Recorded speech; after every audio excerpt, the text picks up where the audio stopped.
युधिष्ठिर महान वीर गाथा महाभारत के एक अत्यंत परेशान पर किसी को हानि न पहुंचाने वाले पात्र हैं। उन्हें धर्मराज के नाम से भी जाना जाता है। युधिष्ठिर को सदाचार, सत्य, वचन पालन और धर्म से बहुत लगाव है। उनकी निष्कपटता और अहिंसा उल्लेखनीय है, परंतु यह सत्य है कि वे स्वयं कोई भी छोटे से छोटा राजनीतिक निर्णय नहीं ले पाते हैं, क्योंकि उनके अंदर निर्णय लेने की शक्ति नहीं है।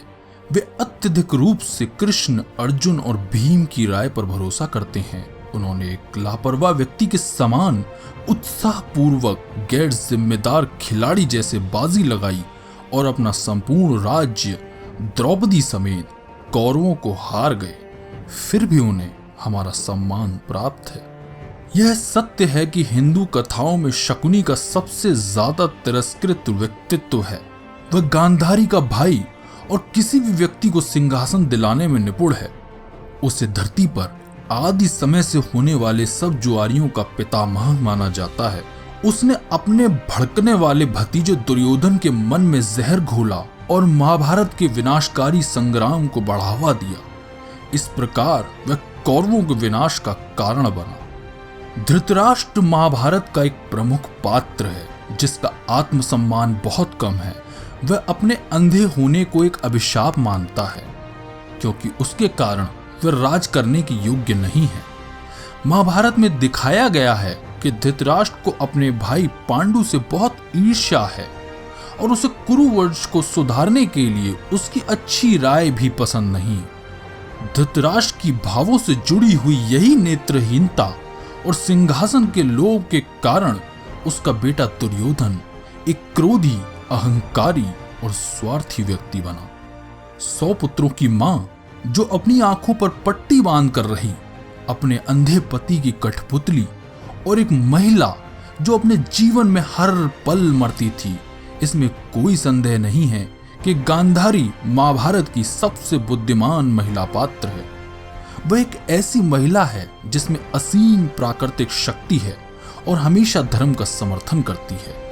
उसने एक एक करके अपने 100 पुत्रों को मरते हुए देखा, पर उसने धर्म का रास्ता नहीं छोड़ा और अपने बेटे को रणभूमि में विजय होने की शुभकामना देने से इनकार कर दिया। पांडवों और कौरवों के राजगुरु और भयंकर लड़ाई लड़ने में कुशल उग्र योद्धा गुरु द्रोणाचार्य महाभारत के एक महत्वपूर्ण पात्र हैं। हस्तिनापुर की रक्षा के लिए वचनबद्ध गुरु द्रोणाचार्य ने कौरवों का साथ दिया। वह एक बहादुर नायक के समान कुरुक्षेत्र के संग्राम में दृढ़ रहे, जिसमें मरने वालों की संख्या मानव कल्पना से परे हो गई थी और शवों के ढेर लग गए थे जो पक्षियों के लिए भोजन बने। दुर्योधन एक अत्यधिक शक्तिशाली नेता है। वह शानदार योद्धा और मित्रता की मूर्ति है, परंतु महाभारत में वह अच्छाई और बुराई की खाई के एक ओर खड़ा है, जिस पर सेतु बनाना मुश्किल लगता है।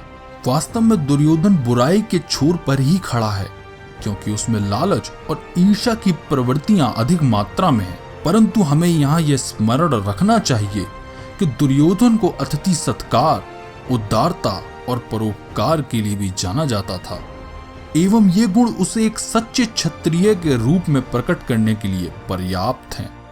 इसके अतिरिक्त उसे द्रौपदी के वस्त्रहरण के लिए बुरा व्यक्ति कह देना उचित नहीं है, क्योंकि जुआ खेलने में पांडवों का भी दोष था।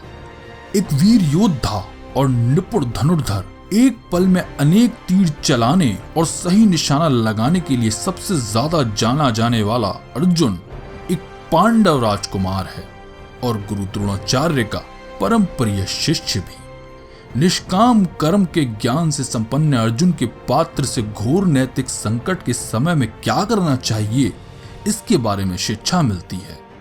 दुनिया के सुखों से अपने मन को हटाकर वह सिखाता है कि सौभाग्य पर खुशी मनाने या कुछ बुरा हो जाए तो शोक करने की जगह आपको हमेशा खुश रहना चाहिए, क्योंकि खुश रहना प्रतिदिन के जीवन की बुनियाद है। भारत के सबसे प्रिय भगवान होने के अतिरिक्त भगवान कृष्ण को महाभारत में सबसे बड़े राजनीतिक सुधारक के रूप में देखा जा सकता है। वे आसानी से आधुनिक राजनयिकों को भी एक मनुष्य के समान हरा सकते हैं। कोई भी भगवान कृष्ण का शब्दों में वर्णन नहीं कर सकता। वे हर कार्य में श्रेष्ठ हैं, परंतु अगर उनका भगवान रूप अलग करके उन्हें इंसान के स्तर पर लाया जाए, वे सबसे शांत और विनोदपूर्ण पात्र दिखाई देते हैं। महाभारत में कृष्ण अपने कार्य इस प्रकार करते हैं जो उनके अवतार के जन्म के अनुकूल है और जिससे उनका धर्म की रक्षा करने का वचन परिपूर्ण होता है।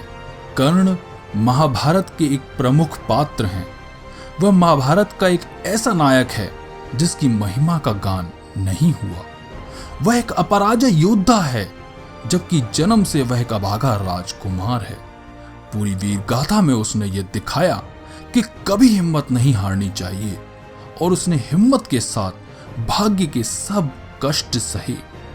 महाभारत में उसके चरित्र की अमर महिमा है, क्योंकि वह सिखाता है कि किस प्रकार एक व्यक्ति अपने को अपने भाग्य से बेहतर पेश कर सकता है और अटूट दृढ़ता से सब कुछ प्राप्त कर सकता है।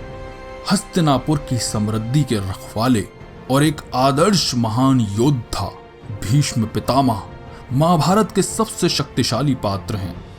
वे नीति शास्त्र और न्याय संगति के सबसे अच्छे उदाहरण हैं। हस्तिनापुर राज्य के सबसे बड़े निष्ठावान व्यक्ति भीष्म पितामह का निजी जीवन निराशा और अकेलेपन से पूर्ण था, पर अन्य लोगों के लिए वे एक अनुशासित योद्धा और ईमानदारी एवं सत्य की प्रतिमा थे। उनकी बेजोड़ राजनीति और अन्य लाजवाब विशेषताएं आज भी दुनिया में उनके अनुयायियों को प्रेरणा देती हैं।